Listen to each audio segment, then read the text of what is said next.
With the beating of the garmot by the Grand Chief's tribesmen signaling that the motorcade had left the funeral home, an eerie silence came over Parliament.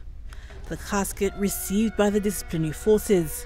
Sir Michael was laid in state at the Grand Hall before making his way into the chambers where members of Parliament, the Governor-General and Chief Justice awaited.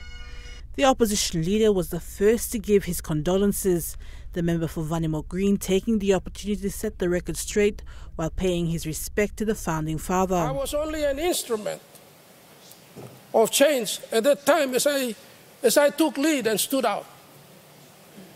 Let us not all start a blame game. This is the time of our nation's mourning. Some accused me of storming into the Chief Justice chamber, to the courtroom of the Chief Justice. I want my accusers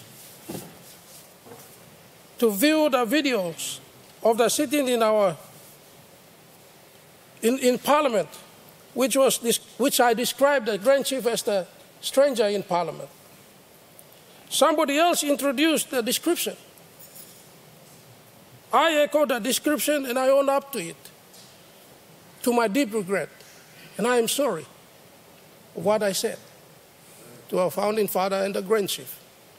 I say sorry to Sana, Arthur, Junior Michael, Beta, Dalcia, and Lady Veronica. Prime Minister James Marape tribute urged young leaders to follow Grand Chief's footsteps and vision. At a time, Oli Bungim come together, think long, drive him, reform, na Senis Law Country, Kind Club was in Bully Beef Club, later become Pangu Party. Emino all senior man or big man, Lombla H Christmas line, Oli walk him. These were only leaders in the early 30s, in the late 20s, who dreamed for the country. Only think, one of them good people walking to this country. After Bully Beef Club, he go inside the politics in 1968. Somare was only 32 or 33 years old as entering Parliament in 1968. He was 39 when he delivered independence for our country. Those of you who are in your 30s, the Numus, the Rainbow Fighters, the younger ones who are sitting here were born in the 80s. Don't think that you are here passing time for your DSIP, for your district, for goodness sake. DSIP is not the answer for our country. PSIP is not the answer for our country. These people were thinking PNG first, and not Tari first, Finsaben first, Rabal first, We Work first, PNG first. At 1975, he was thinking PNG first, not CIPIC first.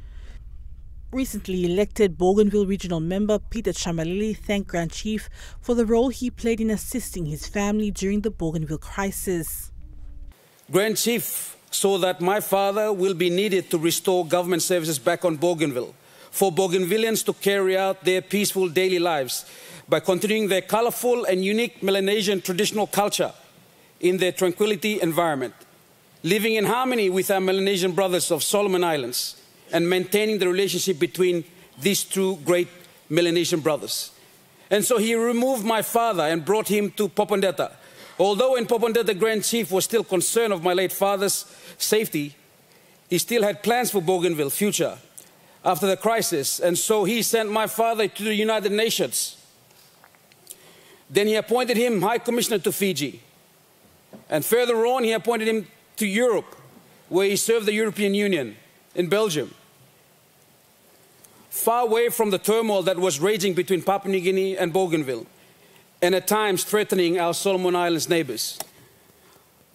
Amongst other speeches included National Alliance Party leader Patrick Pruich, Treasurer Ian Ling-Stuckey, Sir Peter Ipatas, Governor Alan Bird and Gary Juffa. And understand. The casket of Grand Chief Sir Michael Samara will be taken to the funeral home this afternoon. Tomorrow, it is expected a state funeral will take place at the Sir Hubert Murray Stadium, the very same place where the first PNG flag was raised in September 1975. Adelaide Xerox Kari, National, EMTV News.